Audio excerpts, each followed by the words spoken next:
Exatamente. E só que assim, só pra ficar registrada, eu gosto muito, é uma das minhas bandas favoritas, o Pink Floyd, e o cérebro mesmo no Pink Floyd não é o Roger Waters, tá? É o David Gilmour. Por favor, vamos aqui restabelecer a não, o verdade. Roger Waters é o principal compositor. Não adianta passar pano, não. Não é, ele não é, ele não é. Ele não é nem o principal compositor e nem o principal da banda. Eu jogo contigo, aposto dinheiro. Pode botar essa informação. Você cruzou uma fã, Adriles, e você não é fã, não. Você não é fã, não. Para com isso, não. E a minha favorita é We Wish You Were Here. Então, assim, esse cara é só mais um daquela classe que o Gramsci falava nos seus cadernos do cárcere, dos intelectuais orgânicos, não porque sejam intelectuais. Uma opinião do Roger Waters sobre política tem o mesmo peso que uma opinião da Anitta. Na política ela não vale nada, mas ela atinge diversas pessoas que não se aprofundam, que não estudam esses assuntos e que olham o guitarrista, o músico que ela gosta, falar sobre coisas, a paz é amar os irmãos e as irmãs, e não sei o quê, e a pessoa pensa que realmente, não, é isso a paz não é a gente não estar em guerra, a paz é quando ama o irmão e a irmã, e tantas outras coisas, porque eles promovem as pautas revolucionárias sem ter esse peso de que é alguém falando sobre política.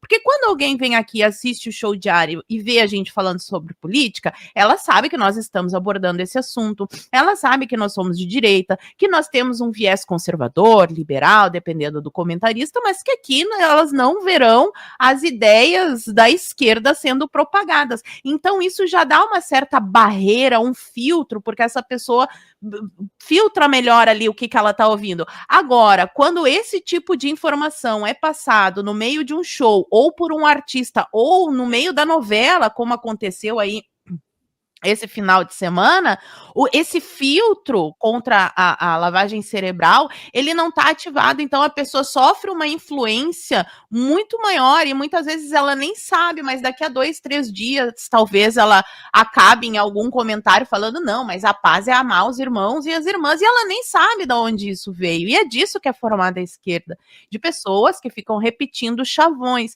Então a gente precisa explicitar as incoerências desse pessoal, e alguns até a maldade, porque muita gente ali é burra mesmo e acredita no que diz, mas tem um percentual que eu já falei diversas vezes do Andrei Lobachevsky, o livro Ponerologia, Psicopatas no Poder, onde ele descreve a doença mental que é a esquerda. Literalmente, é um psiquiatra que viveu os horrores do comunismo, que teve que fugir, e que esse livro foi muito difícil para ele publicar, e ele fala sobre isso com dados científicos, estudos psiquiátricos, que existe um percentual de pessoas na humanidade que tem essa doença que ele chama de ponerose, que são esses ditadores, esses Alexandres de Moraes, Che Guevara, enfim, Lula, essas pessoas aí, o Zé Dirceu, mas a maioria das pessoas que promovem essas causas socialistas, por mais que as pessoas achem que não, mas são pessoas que não têm noção do que estão fazendo,